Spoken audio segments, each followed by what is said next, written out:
اعوذ باللہ من الشیطان الرجیم، بسم اللہ الرحمن الرحیم۔ قرآن کا پیغام، پارہ نمبر 24 کا پہلا حصہ۔ یہاں سے سورہ زمر کی ترجمانی خلاصہ ہے۔ اللہ تعالیٰ اپنے بندوں کی حفاظت کے لیے کافی ہے۔ اللہ تعالیٰ اپنے بندوں کی حفاظت کے لیے اکیلا ہی کافی ہے۔ ہر وقت اللہ تعالیٰ ہی اپنے بندوں کی حفاظت کیا کرتے ہیں، اس لیے اہل ایمان کو دوسروں کی دھمکیوں سے گھبرانا اور ڈرنا نہیں چاہیے، بلکہ اللہ تعالیٰ کے حکموں پر مضبوطی کے ساتھ جمے رہنا چاہیے اور یقین رکھنا چاہیے کہ اللہ تعالیٰ کی مدد ان کے ساتھ ہوگی۔ موجودہ جو CAA، NRC، NPR، یہ اس طرح کی کئی دھمکیاں مل رہی ہیں مسلمانان ہند کو کہ ان کو ملک بدل کر دیا جائے گا، ملک سے باہر کر دیا جائے گا، شہریت ختم کر دی جائے گی۔ ان کی چال ہے، ان کی سازشیں ہیں، لیکن یہ بھی سمجھنا چاہیے کہ ہم اہل ایمان جب اپنے ایمان پہ جم جائیں گے تو اللہ ہماری مدد کے لیے کافی ہے۔ حسبنا اللہ ونعم الوکیل، نعم المولا ونعم النصیر۔ اللہ ہی ہمارا جو ہے مددگار ہے، لیکن اس کے لیے شرط ہے کہ ہم ایمان پر جم جائیں۔ اللہ تعالیٰ کی رحمت سے مایوس نہ ہو۔ جو شخص گنہگار ہو وہ گناہوں کی کثرت سے نہ گھبرائے، بلکہ سچی توبہ کرے۔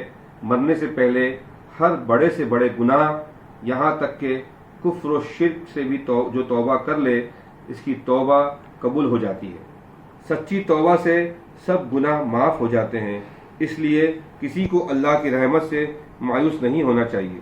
اللہ تعالیٰ بہت زیادہ معاف کرنے والے اور رحم کرنے والے ہیں۔ اللہ تعالیٰ ہم سب کے چھوٹے بڑے صغیرہ اور کبیرہ گناہوں کو، جتنے بھی ہم سے گناہ ہوئے، جن گناہوں سے اللہ بہت سخت ناراض ہوا ہو، اللہ ہماری ان تمام گناہوں کی ہماری مغفرت فرمائے اور ہم کو اللہ تعالیٰ معاف کرے اور ہم کو سچی توبہ کی توفیق عنایت فرمائے۔ آمین یا رب العالمین۔ آسمان اور زمین کے خزانے اللہ کے قبضے میں ہیں۔ آسمان اور زمین کی جو نعمتیں چھپی ہوئی ہیں، ان سب کی کنجیاں اللہ تعالیٰ کے ہاتھ میں ہیں۔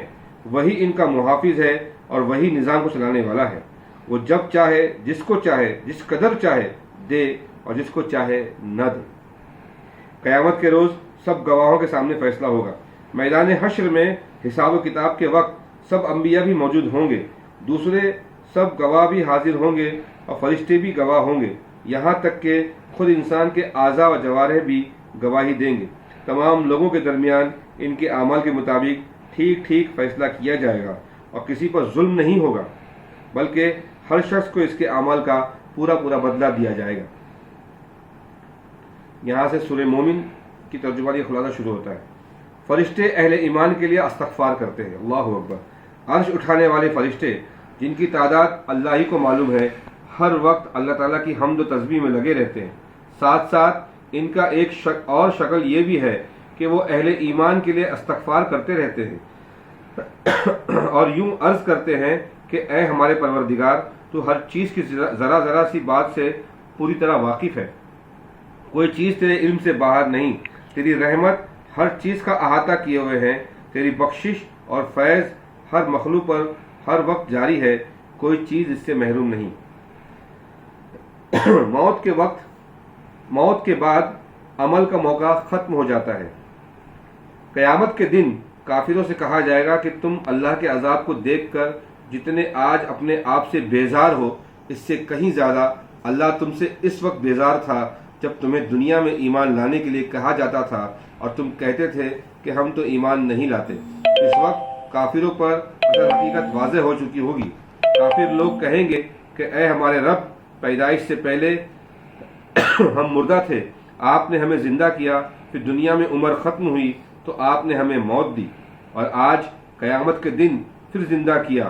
ہم نے آپ کی قدرت دیکھ لی کہ دوبارہ آپ نے ہمیں مارا اور دوبارہ زندہ کیا۔ ایسے قدرت والے کے لیے کیا مشکل ہے کہ ہمیں پھر دنیا میں بھیج دے؟